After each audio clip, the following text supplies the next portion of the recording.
It took me 30 minutes to get from my car to the door of the YWCA. I was so scared, I kept contradicting myself, saying, I can do it, no I can't do it, I can do it, no I can't, and then finally I made it to the door. And I walked inside, and that's when I met Mr. Bill. He was so happy and smiley and just full of energy, and he believed in me when nobody else did. When I was 9 years old, that's when my world started to fall apart. My parents were Master Sergeants in the Air Force. They had retired, and shortly after that, they divorced. My mom then became a severe alcoholic, and I just kind of bounced back and forth between my mom and dad. I was confused, I was angry, and didn't understand why. When I was in the 5th grade, I was diagnosed with dyslexia. Dyslexia makes you see things backwards, you write things backwards. I knew how to do the work, but I couldn't put it on paper properly. So of course I was getting everything wrong. I was put into special classes, and that didn't really seem to work. So I was then pulled out of school, and my stepmother at the time had decided to homeschool me. I did the 8th grade through homeschooling, and it wasn't my cup of tea. I wasn't learning anything. So I decided to go back to high school and start the 9th grade. 4 months later, I was pregnant. So I finished the 9th grade, 6 months pregnant, and never went back.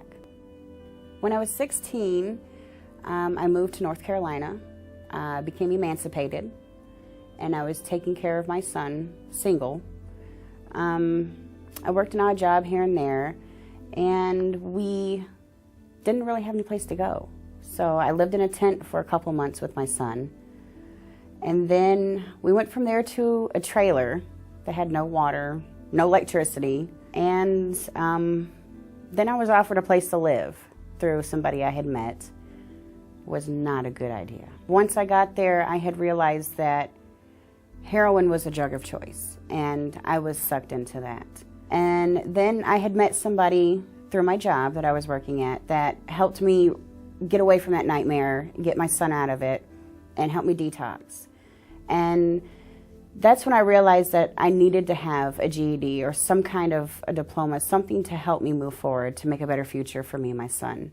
By the time I was 23, I met my husband, Sean, wonderful man. We have 3 children together, and I would work odd jobs, to help support the family and whatnot, but he was the main breadwinner in the family. And I felt like something was missing. I knew I had so much more to offer, not just my family, but the world. I knew that I could do so many good things to help people. So I decided that, I needed to go back to school. I needed to get my GED. I needed to move forward. And at that time, I was working in a factory from 7 p.m. at night to 7 a.m. in the morning, leave work, come home by 8 a.m., pick up my kids, take them to school, and still be to my GED classes by 9 a.m., 4 days a week, and never missed a day.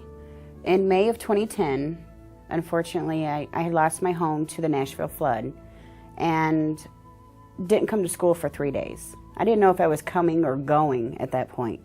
So Mr. Bill had took it upon himself to make a personal call to check on me, to see where I was at, and remind me that, your education's very important.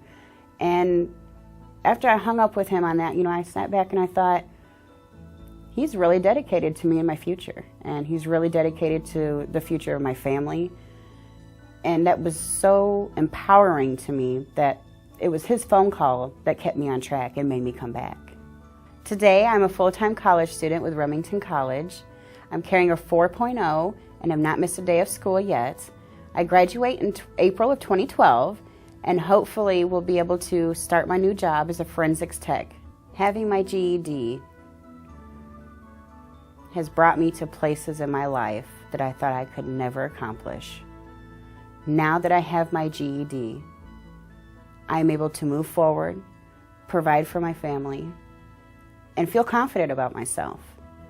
I feel like I belong. I feel like I'm somebody. I feel educated. I'm not afraid to talk to somebody who I know might have went to Harvard or Yale, because I feel like I can carry a conversation on with them, and they can't look at me and be like, well, you're not educated, because that's not the case anymore.